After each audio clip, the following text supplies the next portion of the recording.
Bonjour Léa, c'est Mélanie, l'Instagram de Main Jolie.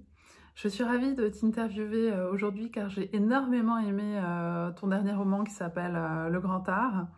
C'est un des meilleurs livres que j'ai lus ce mois-ci.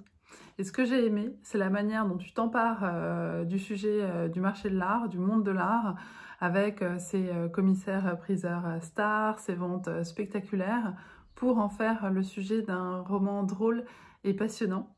Et ce que j'aimerais savoir, c'est qu'est-ce qui t'a poussé à écrire sur ce sujet-là précisément? Bonjour Mélanie, merci d'avoir lu Le Grand Art. Alors c'est effectivement un roman qui parle du monde des ventes aux enchères. Alors pourquoi ce thème? Première question. C'est un univers qui m'a toujours intéressée, qui m'a toujours attirée. Parce que pour moi c'est vraiment un petit théâtre avec des personnages qui semblent venir de toutes les époques.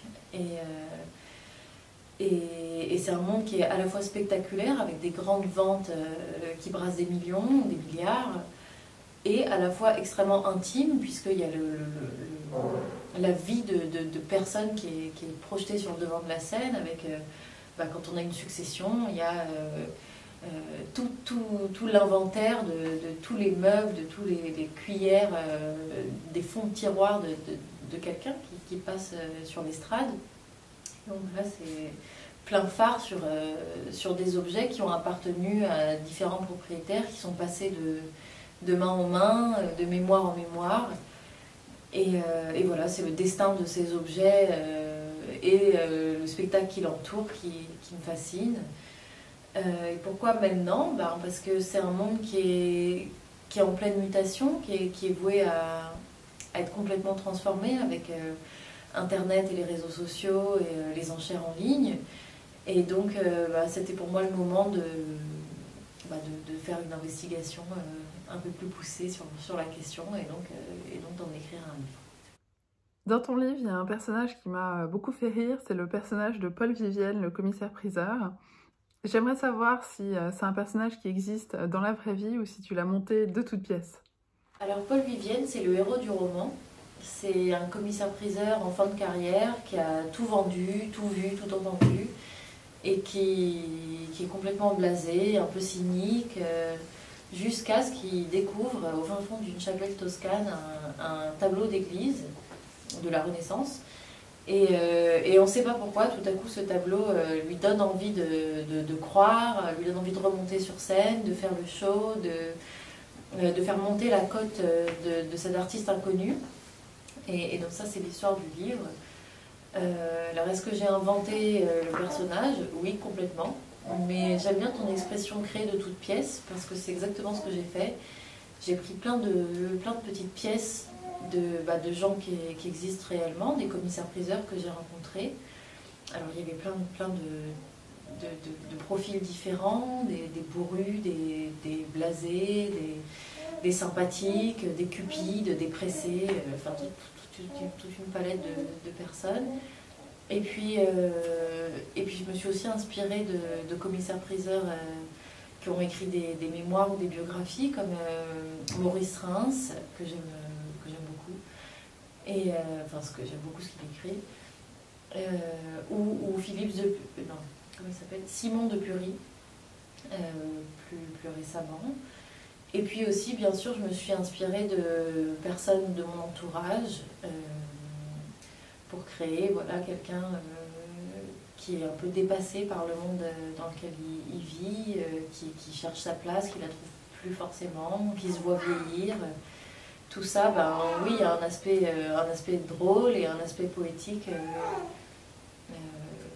que j'ai trouvé très intéressant à étudier. Et puis après, Paul Vivienne lui-même, il finit par prendre son indépendance et puis ça m'a... Je lui ai un peu couru après, parce qu'une fois qu'il a été créé, il a fait sa vie et voilà, j'ai suivi la route. Quelles ont été tes inspirations pour écrire ce roman? Alors, bonne question. Mon inspiration, ça dépend vraiment du moment, mais je dirais que d'une manière générale, en tout cas dans mes 2 premiers romans, et certainement au 3e aussi, ça a toujours un rapport avec l'art et l'histoire de l'art et les œuvres de musée. En fait, j'ai fait une formation d'historienne de l'art en plus d'une formation littéraire, et je l'ai fait parce que c'est ça qui stimule mon imaginaire, c'est de me retrouver face à un tableau dans un musée et de me dire est-ce que c'est un vrai, est-ce que c'est un faux, est-ce qu'on m'a dit qu'il était arrivé là et qu'il a 500 ans, mais moi j'en sais rien, je suis pas là pour... personne ne peut le vérifier. Et donc il y a toute la côté de l'authenticité qui me stimule pas mal. Et puis il y a aussi qu'est-ce que le tableau raconte, quel mythe il transporte, pourquoi les hommes ont besoin de représentation, de créer des images. Et puis qu'est-ce que ça veut dire de l'époque dans laquelle il a été créé, qu'est-ce que ça veut dire du peintre qu'il a peint. Voilà, tout ça, ça me fait voyager et ça me donne envie d'inventer tout ce que je ne peux pas savoir sur les œuvres en général. Et pour finir, une question incontournable, quel livre conseilles-tu en cette période de confinement? Alors pour moi, le livre du confinement, c'est Moby Dick. C'est un roman que j'aime énormément, mais que j'ai jamais lu jusqu'au bout, bizarrement. Et donc là, je pense que c'est le moment. C'est un livre qui a un rythme particulier, qui est assez lent, qui prend son temps, il y a pas mal de digressions. Et il ne faut pas chercher à tout prix à ce que l'intrigue avance, il ne faut pas attendre que la baleine apparaisse ou n'apparaisse pas. Il faut vraiment se laisser prendre par le rythme de Melville et se laisser emporter dans son monde à lui, et qui en plus c'est un univers de voyage et d'horizons infinis. Et donc pour le confinement, c'est pas mal.